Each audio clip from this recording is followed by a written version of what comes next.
ሶፊ አሜን ናቡ ጋይስ ለዲቦራ ሼር አድርጉላት። ይሄንን የጨረጨሰ ሽማግሌ ያንቋቋውልሽ ነው ብለው ግላብ ለቀቁ። ግላብ አይቻልም። እስኮር ወደ እኔ ነው የሚሄደው። ካንሰር ማሚ በቃ ግላብ ተለቀቁ። ችግር የለውም እንቀጥል በዛው። እኔ ያው የኔ እየመራው ስለሆነ እኔ እየመራው እኮ ጋይስ ቢያሸንፍም አይቻልማ። በቃ ካንሰል የሚደረግበት ስሙን ሼር አድርጉላት ለዲቦራ ይሄንን ጉርቲ ሰው ይሄን ሽማግሌ ቤታ እያንቋቋችልሽ ነው ብሏት ላኩላት። ሂዱ ማነው ግላብ የለቀቀው? ሂዱ ሁላችሁም ይሄን ካሸነፍ ወደ ቅጣት ነው የሚለው። ጋይስ ቃላችን ምን ነበር? ሁለት ቁጠሩ። ከዚህ በኋላ 3 ጌም ልጥልጥ አድርጌ ብሸነፍም ምንም አይመስለኝም ውዶች፣ ምንም አይመስለኝም። እንደው አንድ ሰው ጊፍት ጋላሪን ቢሞላልኝ አንድ ሰው ጋይስ 16 ነን። አንድ ሰው ጊፍት ጋላሪን ቢሞላልኝ አንድ ሰው አሳብደዋለሁ። ዛሬ ጌታን አሳብደዋለሁ።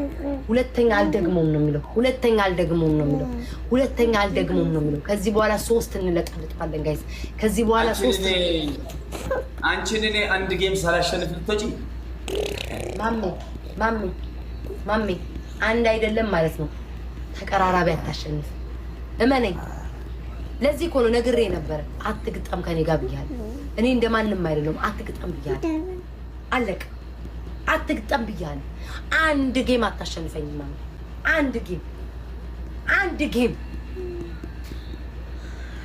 በቃ አንድ ጌም ካሸነፈ እግዚአብሔርን ጋይስ ጀግና በቃ እኔ ሞቻለሁ። ቲክቶክ ላይ ሰው የለኝማ፣ ተከታይ የለኝማ፣ ሚሰጥ የለኝማ፣ ታብታ የሚያደርግ የለኝማ። ይሄ ሰውዬ ካሸነፈ አለቀ ደቀቀ። አንዴው ሰው ልጅ አይቀራረብም፣ በፈጣሪ አይቀራረብም። ይሄ እኮ ታብታብ ነው እኮ 7000 እኮ ታብታብ። እሱንም እኮ ጋይስ እየጮህባቸው እኮ ነው ታብታ የሚያደርጉት። እየጮህባቸው በፍቅር አይደለም፣ እየጮህባቸው። ማሚ አንድ አታሸንፍም። እኔ በፈቃደኝነት ልቀጣለሁ። አንደኛ ቅጣት ማሚ፣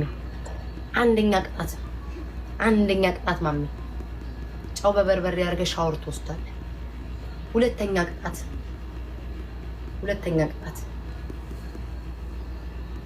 ፊትህን ቅድም ያጠቆርኩን ተቀብተህ አሳበደች እንትላለህ። መንገድ ላይ እያበድክ ትወጣለህ።